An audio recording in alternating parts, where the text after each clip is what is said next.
Merhaba, good night din. For today's video guys, isuban ni ninyo kay nang invite si grandma mga ulam sa gawas. Sa gani si grandma ang mang-invite sa mga on sa gawas guys, gihapitan jud mi nila diri sa balay. Fast forward, diri amin nila gidala sa Mado guys. By the way, birthday karon ni grandma. Nya kamera lima na ang nag-celebrate sa ihang birthday. Ako, si Jem, iya hading uncle, then asawa siyang uncle, then si grandma. Inanira sila mag-celebrate diri as lang birthday guys no. Dili na sila mang-invite sa uban pa nila nga mga kaila.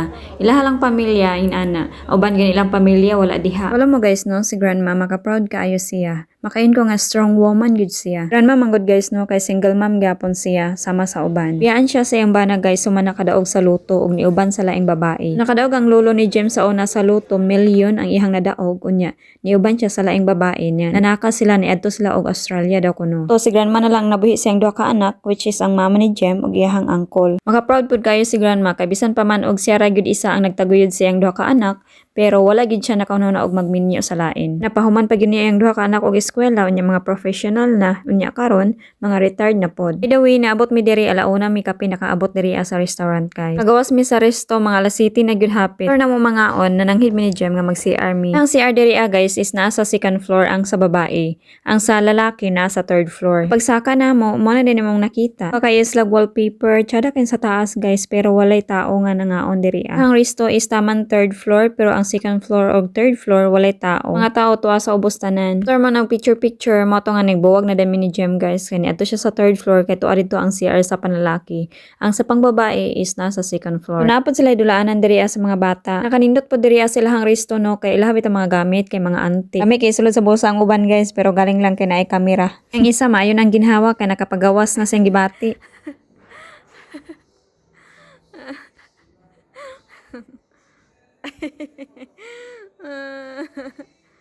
Ay. Diri guys, gidala ko ni Jem diri sa third floor kanindot na kuno kayo sa third floor daw. Yes, tsada jud ilang third floor guys. Daghan kaayo mga gamit nila mga antique. Tour ko ni Jem diri maski pag di ko ganahan mag picture ihay kong picturean iya kong gapugso. Naway lang mga banga dagko kaayo sa una pa daw ng panahon ana pa si Jem. Mado restaurant isa ni siya sa sikat nga restaurant diri sa Turkey. Kan pa sila mga branches diri sa Ankara. Dili lang jud ako ganahan bitaw diri guys pag moadto mi dito sa ilang mga resto or mga coffee shop. Daghan kaayo ang smoke everywhere. Diri mo tuomog sa dili ang mga babae diri normal ra jud kayo sila ha ang makita nimo nga manigarilyo sila sa gawas. Guwapa kay guys pero kusog kay manigarilyo ang uban bata pa. Uban babae diri guys no kanang break time nila kanang nag-duty sila. Mugawas na sila guys.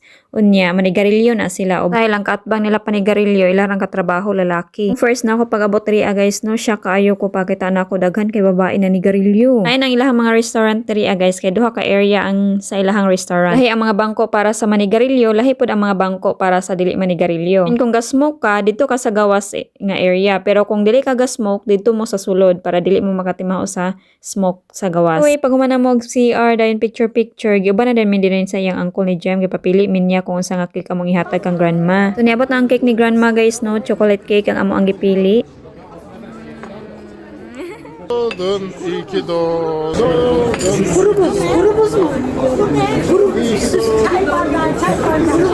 Papa kayang cake guys, ug happy kay si grandma nakita gyud ako sa iyang dagway. Ika 95 birthday na niya ni grandma guys, no? Grabe. Pero buyag pa kaayo guys, mamalingki pa, mubasa pag jaryo unya. Kadungog pa na siya. Luto pasad na siya. Siya ra pay gati man siyang kagalingon po. Dili po na siya ganahan nga na siya kauban sa ihang balay. Uy, ang cake nga mong napili kang grandma is wala may kabalo kung pila ang presyo. Pud ang ilahang mga restaurant ria guys kay kung na ang ilahang menu na ay presyo, wala po'y picture. Kung na po'y picture, wala po'y mga presyo. Pag man mo kaon sa cake guys, nag-order na pod may outro kay wa may kalakaw kay nag-ulan. Ayon pud ang ilahang mga menu diri guys kay walay presyo. Imong billing is surprise na. Iniguman ninyo og kaon. Motomog sa dili guys ang nabayaran sa lola ni Jem is 8,000.